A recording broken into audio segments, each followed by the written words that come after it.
Abraham lived in Haran. "Abraham," God said, "I want you to leave Haran and go to another land." God didn't tell Abraham where that was.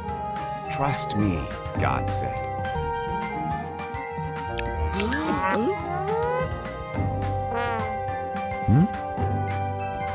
"Do this," God said, "and your children will become a great nation." "How?" Abraham wondered.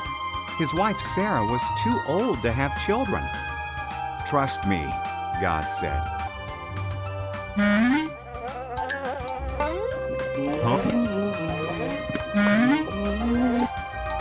Huh?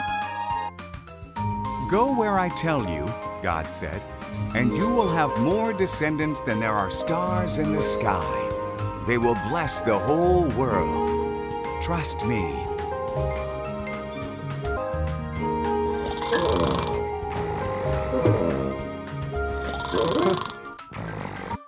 So Abraham trusted God. He took Sarah, his nephew Lot, and everything they owned. He went where God told him to go. He went to the land of Canaan.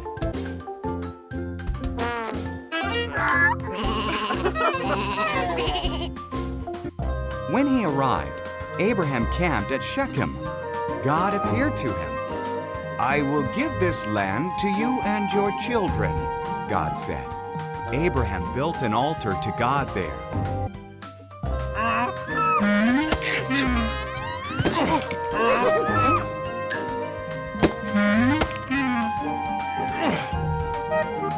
Abraham traveled around God's promised land. He was glad that he had trusted God. So he built another altar and gave thanks to God for all he had been promised.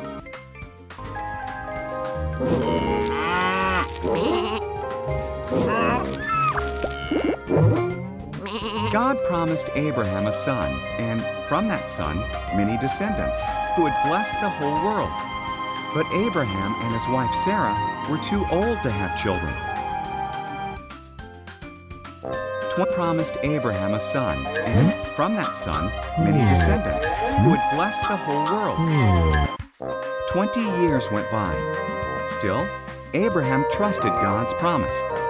When he was 100 and Sarah was 90, God reminded them of his promise. Sarah was going to have a baby.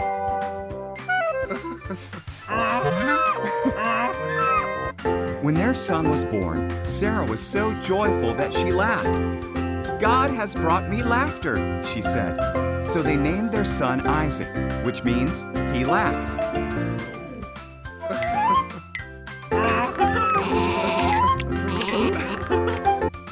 When Isaac was a boy, God tested Abraham by telling him to take Isaac to Mount Moriah and kill him as a sacrifice to God. Confused, but still he trusted God.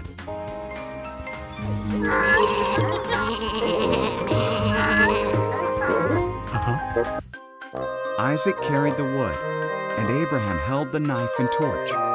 Together they climbed the mountain. "Where is the lamb for the sacrifice?" asked Isaac. "God will provide it," Abraham replied.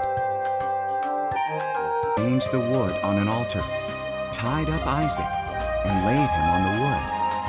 As he raised the knife to kill Isaac, an angel called his name. "Abraham!"